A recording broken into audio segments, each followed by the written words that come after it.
3일 동안 승리하셨습니까? 본문은 예수님께서 이 땅에서 주님의 뜻, 정확히는 아버지 하나님의 뜻을 세우기 위해 친히 제자들을 택하시는 장면입니다. 오늘 말씀의 제목은 12제자를 사도로 택하시다라는 제목이 되겠습니다. 12제자를 사도로 택하시다. 먼저 12절부터 16절은요. 예수님께서 제자들을 선택하신 부분입니다. 중요한 원칙이 나오죠. 그것은 예수님은 먼저 기도하셨다는 거죠. 아버지 하나님 뜻을 알고 바로 행하기 위해서는 기도가 필수적이에요. 12절 말씀. 이때에 그럼 어느 때일까요? 예수께서 기도하시러 산으로 가사 밤이 새도록 하나님께 기도하시고 이때는 자기가 이제 하나님의 사명을 이루고 즉 고난받고 죽으실 걸 이미 알고 그 이후에 될 문제에 대해서 주님은 생각하실 때였어요. 이때에 기도하러 먼저 갑니다. 하신 목적이 있죠.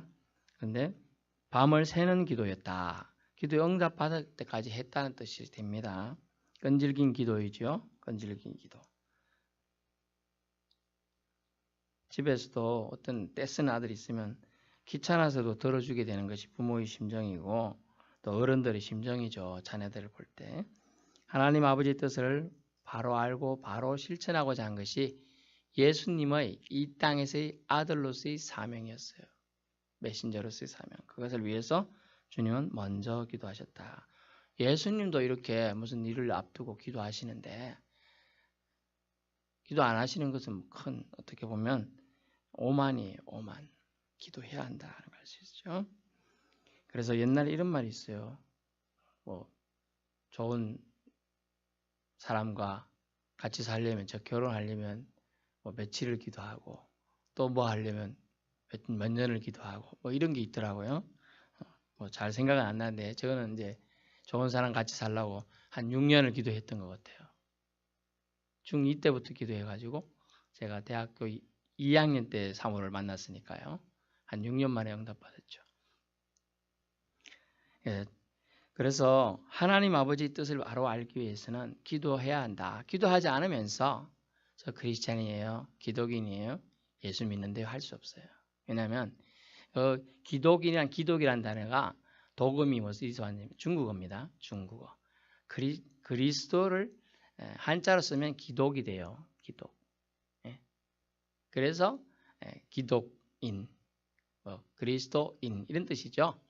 그런데 하나님과의 관계를 우선시하지 않고 다른 것을 우선시하는 사람은 엄격히 기독인이라고 보기는 아니고 흉내내는 사람 되죠. 요즘에는 그런 걸 무슨 말이나 하면 심지어 이런 말도 합니다. Sunday 크리스찬. 주일만 크리스찬이야. 흉내는 낸다 이거죠. 흉내는. 근데 주님께서 분명히 우리에게 뭐라고 하셨습니까? 너희는 교회의 소금이니 너희는 교회의 빛이니 이렇게 말씀하셨나요? 너희는 세상의 소금이고 세상의 빛이라고 했습니다. 그 말은 뭘까요? 썬데이 크리스찬은 갖고는 안 된다는 거죠. 항상 크리스찬이어야 한다. 그러려면 기도로 주님께 하나님 아버지의 뜻을 공급받지 않고는 자기 뜻이 더 많이 나온다는 거죠. 자기 뜻이. 그런데 그 자기 뜻도 하나님의 뜻에 근거해서 나오면 괜찮지만 일주일에 겨우 한 번 말씀 듣고 또는 수요일 온다 해도 2번 말씀 듣고 이렇게 가는 건 안 된다는 거예요. 사탄 마귀 세상의 영이 더 강하다는 거예요. 그렇게 되면. 그래서 짧지만 매일매일 하나님 말씀을 접하고 기도하고 그래서 하도 기도 안 하니까 너무너무 기도 안 하니까 밥 먹을 때라도 제발 기도 좀 해라 라고 해서 식사기도가 있는 거예요. 식사기도가. 재밌는 얘기 해드리면 군에 가면 식사기도가 반드시 있어요. 믿든지 안 믿든지 벽에 써져 있습니다. 식사 전 기도, 식후 기도. 처음에는 그걸 외우고 막 하라 그러더라고요.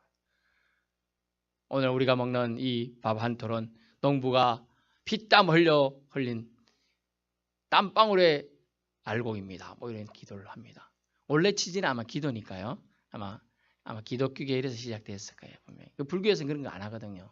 자기 돈만 열심히 닦으면 되는데 어쨌든 그런 기도 그런데 있더라는 거죠. 여러분, 밤을 새는 기도를 주님이 하셨는데 힘은 드셨을 것 같아요. 그죠? 그런데 여러분, 좋은 사람과 밤새 얘기한 적 있죠? 좋은 사람들. 만약 옛날 막 초등학교 동창이나 중학교 동창 정말 절친한 친구를 만났다. 밤새 남편 저쪽 하고 둘이 그냥 같이 수다 떨면서 잔 적도 있을 것이고, 또 뭐 결혼하기 전 같으면 그런 일이 있을 수 있잖아요. 자주 있을 수도 있고. 그런 것들 생각해 보면 좋은 사람과 밤새워 얘기하듯이 아마 주님은 얘기했음이 분명해요. 왜냐하면 오늘 본문에 그런 게 없거든요. 산에 가서 밤이 새도록 하나님께 기도하시고지 땀방울이 핏방울이 되게 기도했다 이런 내용이 없어요. 그래서 이제 그 기도 차원이 겟세마네 동산의 기도하고는 좀 다르다는 인식이 느껴집니다. 여러분 어떻게 느낄지 모르고 저는 그렇게 느껴졌습니다. 그래서 밤이 새도록 뭡니까? 맞도록이고 결국 밤 샜다는 얘기입니다. 그렇게 기도하셨어요. 그럼 피곤하지 않을까요? 예수님은 육신의 옷을 입고 있기 때문에 피곤하죠. 그 이후에 이제 13절에 얘기가 나오는데 그건 좀 이따 말씀드리고, 예수님은 항시 어떤 중요한 일을 함에 있어서 먼저 기도하시는 원칙을 말했어요. 그래서 기독인이라면 이 원칙을 우리는 지켜야 합니다. 따라해 봅시다. 기도보다 앞서지 말자. 한 번 더 따라합니다. 기도보다 성령보다 앞서지 말자. 예, 그렇습니다. 먼저 기도하는 게 그렇잖아요. 느헤미야를 여러분 아실 거예요. 구약시대에 느헤미야가 술 관원장으로서 왕의 아주 총애를 받던 사람이에요. 근데 그가 수심이 가득하니까 왕이 와가지고 물었어요. 왕 앞에서 인상 찍고 있으면 옛날 같으면 사형당합니다. 옛날 같으면 어디 왕 앞에 인상 쓰고 있노? 이러면서 그냥 가서 죽여뿌라 막 이렇게 돼요. 근데 얼마나 총애했던지 왕이 쳐다보면서 천지심이 너 왜 카노? 너 뭐 어디 아프나? 무슨 근심 있나? 이렇게 물어봤어요. 그랬더니 바로 대답할 수 있지만 자기 생각이 나올까봐 잠시 기도합니다. 그 짧은 텀이지만 0.1초일 수도 있어요. 사실은. 하지만 그 모습을 주님은 느헤미야의 모습을 이쁘게 보시는 거죠. 잠시지만 왕이여 잠깐만 이런 말은 안 했지만 대답 바로 안 하고 잠시 눈을 감고 하고 말을 합니다. 왕이시여 제가 원래는 수심이 없고 왕 앞에 이랬으면 안 되지만 우리 본토 고향에 제가 가본 적은 없지만은 예루살렘 성이 해파돼서 다 성벽이 불탔다고 합니다. 그래도 후손이 입장에 생각하니까 너무나 마음이 아파서 제가 그렇습니다.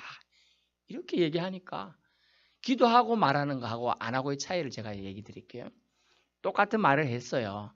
그거하고 나하고 뭔 상관이야, 이 짜스가. 이러면서 혼낼 수도 있는 거예요. 그런데 기도가 하니까 하나님 왕의 마음을 부드럽게 하신 거예요. 그러자 아, 그랬어? 그럼 내가 어떻게 도와줄까? 그런 거예요. 왕이시여 그러시면 저에게 말미를 주사 제가 가가지고 그 성벽을 재건하고 올 때까지 시간을 주십시오 라고 하고 또 재건할 수 있는 모든 지원을 해 주십시오 이렇게 되는 거죠. 그 기도의 차이가 거기 있는 거예요.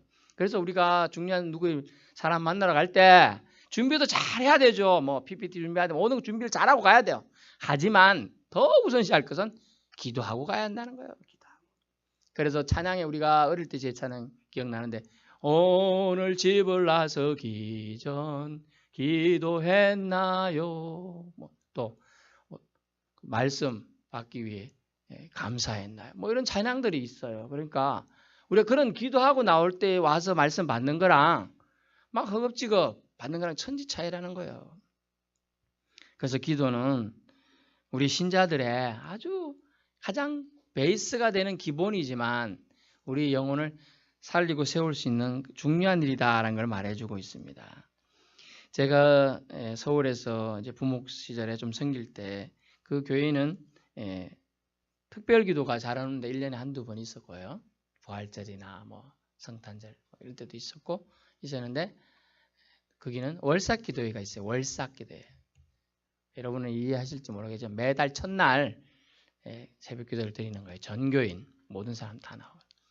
그러면요 거기 권사님들이 한 수십 명 계시는데 저는 이제 그전엔 다른 교회 좀 큰 교회 더 그보다 한 10배 이상 큰 교회 있었지만 거기는 한 2, 300명 되는 교회인데 권사님들이 집을 안 가. 내일 월삭 기도 한다고. 왜? 알고 보니까 교회에서 밤을 새는 거야. 월삭 기도, 새벽 기도를 드리기 위해서. 교회에서요. 깜짝 놀랐죠. 저는 이제 사택이 교회니까 있지만은 밤을 새는 거예요. 그 좁은 데서. 또 물론 다른 층에도 뭐 방이 있습니다만 이제 판넬 이제 깔려갖고 있긴 합니다만은 그 한겨울인데 추운데도 한 11시까지는 교회에서 기도하고 그 올라가서 둘이 올라가 또 수다 떨면서 그 사람들이 막 모여갖고 다 잠을 자는 거예요.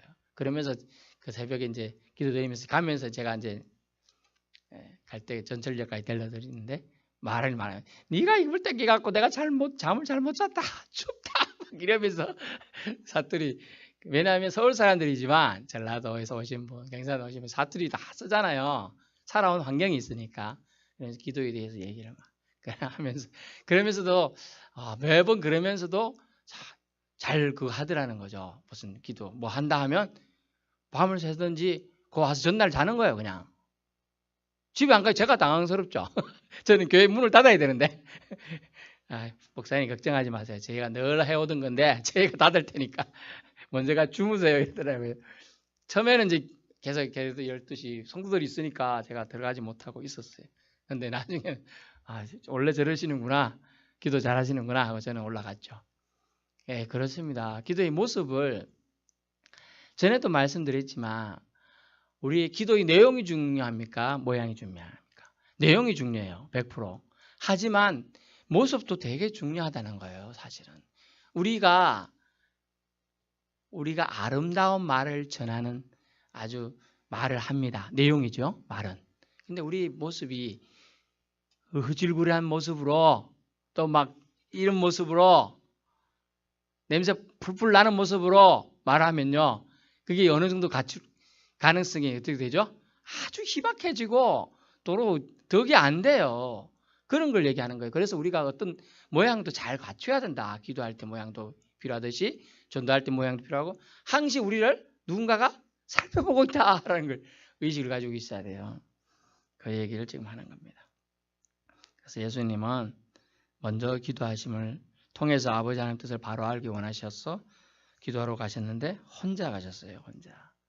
왜냐하면 혼자 기도할 때가 필요하니까 지금 오늘은 혼자 기도한 걸 얘기하는 거죠. 합심기도 지난 성령 강림 때는 합심기도 하듯이 모였고요. 오늘은 혼자 밤이 새도록 하나님께 기도했다. 기도하다 보면 잡생각이 납니까 안 납니까? 안 나면 아주 여러분 집중력이 좋은 거예요. 근데 납니다. 그래서 통성기도를 하는 게 좋아요. 처음에는요. 깊게 내면으로 깊은 기도가 들어가기 전에는 소리 내서 기도하다 보면 그 잡생각이 없어지고 떨쳐버리게 되다 보고 또 하나님 은혜 주시면 방언도 터지기도 하고 그러니까요. 그렇게 하시면 되겠고요. 두 번째 예수님께서 제자들을 선택하고 택하신 부분이 어떤 원칙이 있냐 하면 13절에 밝음에라는 거 있죠. 예수님은 피곤하셨어요. 육신을 입고 있지만 하지만 어떤 중요한 원칙과 사람 세우는 원칙에서 중요한 거는요. 정신이 또릿할 때 나지 말하면 정확하게 다른 사람들도 또릿할 때 해야 된다는 거예요. 밤에 이렇게 해가지고 그런 원칙이 경영자의 마인드 원칙에는요. 어떤 원칙이 있느냐면 아주 중요한 미팅이나 모임을 할 때 오전에 하라는 게 있어요. 그리고 오전 9시에서 11시 사이에 하라는 게 있어요. 그러면 사람들이 마음이 쉽게 열리고 잘 받아주더라라는 거예요. 그리고 아주 최악의 경우가 안 될 때는 어떻게 하냐? 마감 시간 직전에 가서 해라. 왜냐면요. 마감 시간 10분, 20분 남았잖아요. 이거 안 해주면 퇴근이 늦어진단 말이에요. 그러니까 어쩔 수 없이 귀찮아서 해준다는 거예요. 한번 해보세요. 그래서 제가 아는 한 가지 원칙은 있어요. 뭐냐면 중요한 뭔가를 서류나 받아야 된다 이럴 때는요. 제가 꼭 양복을 입고 갑니다. 제가 해봤어요.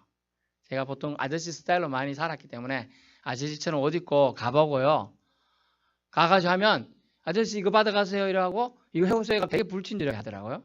그래서 한 번은 양복을 쫙 빼고 입고 갔습니다. 진짜 목사님처럼 갔죠. 그랬더니 이게 달라요. 사장님이라 그래요. 그때는 목사님인지 모르니까 사장님 이거 이렇게 해주시면 좋겠는데요. 이거 뭐 어떻게 하는지 한 분도 물어보면요. 친절하게 답을 해요. 근데 보통 아저씨 5,000원 입고 가서 해보면 아니 그것도 모르면서 저기 가서 봐요. 막 되게 불친절하게 한단 말이에요. 사람들이. 그런 원칙들이 있는 겁니다. 그래서 날이 밝을 때 주님은 제자들을 선택하시는데 어떻게 선택하냐? 부르시고 콜입니다. 콜 불렀어요. 그 다음에 그 중에서 택하십니다. 초저라는 단어 썼어요. 거기 초저가 뭐냐면 choose, chose, chosen인데 영어에 선택했다 이 뜻이에요. 과거형. 그 다음에 12명은 그 다음에 뭐라고 했습니까? 선택해서 사도라 칭했다라는 표현이 나오는데요. 칭했다는 단어가 designate라는 단어인데 지명하셨다라는 거예요. 지명했어요. 그냥 네가 너 이렇게 우리 몇 명 안 되니까 다 이렇게 지명 다 했어요. 지명하여 불렀나니 너는 내 것이라. 아멘. 여러분 모두를 지명하여 부른 거예요. 그래서 12사도만 지금 오늘 얘기하지만 우리는 다 하나님께서 지명해가지고 탁탁탁 해서 부른 주님의 사람인 줄 믿습니다. 우리가 수많은 씨앗 중에 종자 씨앗을 게리고 아주 보관해. 옛날에는 아무리 굶어 죽어도 종자 씨앗을 절대로 안 먹었잖아요. 그런 거 개념이에요. 며칠 전에 안타깝게도 LG 구 땡땡 회장님 별세하셨잖아요. 그분이 참 경영 마인드는 제가 좋아합니다. 아주 좋아하는데 바로 그러면서 뭐가 나왔냐? 후임자 얘기 나와서 후임자. 그래서 뒷사람 선정하는 게 되게 중요한데 거기는 아마 없었나 봐요. 그래서 양자를 선택해서 하더라고요. 거기는 또 원칙이 장자에게 돌려주고 장자가 없으면 사자로 가야 될 건데 안 가고 양자를 선정해서 지금 내려가게 되어 있다는 거죠. 그래서 예수님도 후임자 세우시는 일에 이렇게 각고의 심혈을 기울이신 거예요. 밤새도록 기도하셨고 그것도 하나님과 개인적으로 만남을 위해서 산에 혼자 올라가서 집에 우리 거실, 기도실 만들어서 해도 되잖아요. 근데 산에 가가지고 하나님이 더 하나님과 가까이 있을 수 있는 곳에 조용히 있을 수 있는 곳에 아무도 터치하지 않는 곳에 간 거예요. 사실은 그런 의미로 이해하시면 되겠습니다. 그러면서 수많은 무리가 처음에 있잖아요. 전에도 말씀드렸죠. 그 중에서 제자로 여기며 따라다니는 사람들이 있었고요. 또 그 중에서 제자로 주님을 12명을 사도로 부르는 거예요. 사도가 뭡니까? 어파스텔이라는 단어를 쓰는데 보냄을 받았다는 뜻이에요. 보냄을 받았다. 즉 전도자다 이 뜻이에요. 사도란 뜻은 보낼 사자 쓰고 무리 도자를 씁니다. 보냄을 받았어요. 그래서 지명 받았습니다. 사명을 그들에게 부여했다는 뜻이에요. 사명을 주었다. 그래서 사도는 사명을 부여받은 자란 뜻이에요. 이 12사도가 70문도 70명의 제자들을 낳습니다. 나중에 성경학자에 의하면 또 그들이 많은 사람을 낳고요. 이렇게 나가게 됩니다. 16절에 보니까 이런 자들도 나오죠. 야고보의 아들 유다와 예수를 파는 자들 가룟 유다라 이런 표현이 있는데 예수를 파는 자들 가룟 유다라 표현을 쓴 걸로 봐서는 이것이 예수님을 팔아먹은 이후에 써진 걸 알 수가 있죠. 이런 걸로 이제 성경에 쓰여진 시기를 알 수 있는데 원래 그래서 추측이 AD 60년경에서 62년경에 누가복음을 기술했을 것이라는 거예요. AD 60년에서 62년경 그렇게 추측해 볼 수가 있습니다. 그래서 감당할 만한 인물인지 아닌지 여부는 14절, 15절, 16절에 언급되어 있는데요. 베드로라고 이름을 주신 시몬. 시몬이란 뜻이 이름이 뭐예요? 갈대란 뜻이 돼요. 갈대. 갈대가 부들부들하죠. 연약한 자란 뜻이에요. 원래 베드로가 반석이란 뜻이잖아요. 원래는 앞에 붙여준 이름은 반석이란 뜻입니다. 하지만 원래 이름은 시몬. 아주 약하다는 뜻이에요. 성격이 과격한 대신에 아주 질그릇처럼 깨지기 쉬운 그런 존재가 바로 시몬이었음을 알 수가 있어요. 그리고 그의 동생 안드레, 야고보, 요한, 빌립, 바돌로메, 마태, 도마, 발표의 아들 야고보, 셀롯이라는 시몬, 야고보의 아들 유다, 유다를 파는 자들 가룟 유다 이렇게 나오는데 12명 다음 주까지 숙제입니다. 제가 점심 식사 때 외우시는 분은 선물 드리게 준비하겠습니다. 12명 못 외우는 사람 많잖아요. 저도 몰라가지고 이거 신학대학원 시험 문제로 나와요. 근데도 다 틀려요. 꼭 한 개씩 생각 안 나요. 왜냐하면 마태복음, 마가복음, 누가복음 또 이런 데 쓴 사람이 한두 명은 다르게 써져 있어요. 이름이. 오늘 바돌로메 같은 사람, 이런 사람 다르게 나오거든요. 동료가. 다데오라는 명칭으로 나오기도 하고. 이러니까 사람들이 헷갈리죠. 이제. 헷갈리니까 틀리는 거예요. 12명. 어쨌든 여러분 12명 한번 외워보세요. 이거 자꾸 암기도 해봐야 치매 안 걸리는 거예요. 그래서 제가 숙제 내주는 겁니다. 이번 주 주일날 점심때 제가 여쭤보겠습니다. 선물 있습니다. 사모님 선물 준비하세요. 선물값은 저에게 달라고 하면 됩니다. 그래서 16절에 쓰여진 걸 다 기억하시고 연대를 추측할 수 있다. 그래서 성경을 읽을 때 연대를 우리가 대충 추측할 수 있으면 현장감이 생겨요. 현장감이. 그 우리가 AD 60년으로 갈 수는 없잖아요. 근데 이런 걸 보고 현장감, 그때 역사책 AB, BC와 AD로 있는데 AD하고 60년 더 간 시점이 이렇게 써있었구나. 현장감이 생긴다니까요. 그렇게 이해하시면 되겠고, 이제 17절부터 19절까지 내용은 예수님의 등망이 대단했다라는 걸 알 수 있어요. 예수님의 등망이 뭐냐면 첫 번째는 보니까 말씀도 들으려고 이렇게 17절 예수께서 그들과 함께 내려오사 평지에 서시니 그 제자의 많은 무리와 예수의 말씀도 듣고 라고 했잖아요. 예수님 말씀을 듣고 싶은 사람들이 많이 있었다는 거예요. 등망이 있지 않고는 말씀 들으러 오겠습니까? 안 온다는 거예요. 그리고 두 번째는 병고침을 받으려고 라는 표현이 있어요. 병고침에 대한 좋은 소문에 대한 등망도 있었습니다. 그래서 공자 논어 학위 편에 보면 제가 중학교 때 한자 선생님께서 아주 지독하게 잘 가르치셔서 제가 거의 다 외웠거든요. 한자 천자 이런 거 뭐 제가 5학년 때 다 뗐고 그래서 1800자 이런 거 다 뗐거든요. 그러다 보니 논어 하기 싶어 제가 다 외웠어요, 사실은. 그래서 벗이 멀리서 찾아오면 또한 기쁘지 아니한가? 자원이 박내면 뭐 이런 말이 있어요. 자원, 유분, 유붕, 자원 멀리서부터 박내 찾아오면 기쁘지 않은가? 붕우, 기쁘, 열호와 이렇게 불 아주 기쁘다 이런 뜻이에요. 결국은 멀리서부터 벗이 내가 그래서 이번 주도 제 사모님 벗이기도 하지만 어제 왔다 갔는데 멀리서 찾아와요. 서울서. 저것도 많아요. 이 멀리 누가 고생하면서 오겠어요. 제가 와보니까 힘드니까 저는 아닐 것 같은데 찾아온단 말이에요. 기쁘단 말이에요. 와서 기도를 여기서 심어주고 또 기도하고 이렇게 가는 모습에 정말 그런 느낌들이 제가 오는 거죠. 받기도 하고 또 주기도 하고. 그래서 이 주님은 이런 등망이 있어서 아주 갈릴리 유대 지역부터 멀리서부터 사람들이 찾아와요. 17절에 보니까 유대 사방과 우리나라 말에 사방 팔방이란 말이 있잖아요. 4가지 방향 동서남북 그 중간을 또 이렇게 쪼개가지고 동남방향 동북방향 이런 식으로 할 때 팔방이 됩니다. 그리고 예루살렘 그리고 심지어 두로와 시돈 이방 땅에서도 오는 거예요. 그 다음에 해안으로부터 많은 백성들도 많더라, 있더라. 이 표현은 결국은 등망이 좋았다. 예수님이 등망이 좋았다. 말씀도 드리라고 병고침도 받으라고.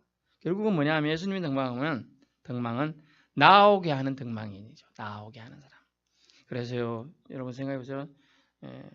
어떤 사람은 자기 주변에 사람들이 많이 있고요. 어떤 사람은 자기 주변에 사람이 없어요. 저는 사람이 없는 편은 아니었는데 일부러 좀 오지 말라 이렇게 부탁하고 그랬던 스타일인데 나오게 하는 등망이 있어야 한다는 거예요. 누군가가 자기를 좋아해서 나오는 일은 좋은 일이에요, 사실은. 사교적이란 뜻이니까요. 저 사람은 보면 멀리서 피해가면 기분도 안 좋잖아요. 눈이라도 나빠서 안 보이면 좋은데 그게 보여 또 피해가는 게 안 좋아요. 그래서 좋은 등망이 있어야 한다. 예수님처럼. 예수님은 모든 병을 고칠 수 있었죠. 그래서 예수님은 능력이 나오는 자라는 또 소문이 있었던 거예요. 보세요. 18절 더러운 귀신에게 고난받는 자들 고침을 받은 자라. 심지어 악한 영 때문에 고난받는 사람 병이 여러분요, 뭐 육신이 약해져서 오는 것도 있지만 악한 영의 장난에 의해서도 생긴 병도 있거든요. 영적인 게 있어요. 뭐 우리는 참신이신 여호와 하나님을 믿지만 귀신의 존재가 분명히 있는 것도 알잖아요. 귀신들이 책동하는 것도 있다는 거예요. 여기 성경에 나오잖아요. 더러운 귀신에게서 고난받는 자들이라고 표현되어 있지, 더러운 귀신으로 병에 걸려가고 죽어가는 자들로 안 나와 있어요. 더러운 귀신 때문에 정신병이나 뭐 이런 거에 걸린 병 사람들도 있을 것이고, 또 가끔 가다가 막 간질이나 막 이렇게 사람 있잖아요. 저도 초등학교 때 그걸 처음 봤는데 쟤 죽는구나 막 이랬는데 검사 일어나더니 뭐 침 쓱 닦고 말짱하게 누워 있더라고. 깜짝 놀랐어요. 검사 일어나가지고 막 거품으로 이렇게 물고 막 이렇게 막 이렇게 눈독에 돌아가고 그러는데 저 무섭더라고요. 그런 거 처음 봤거든요.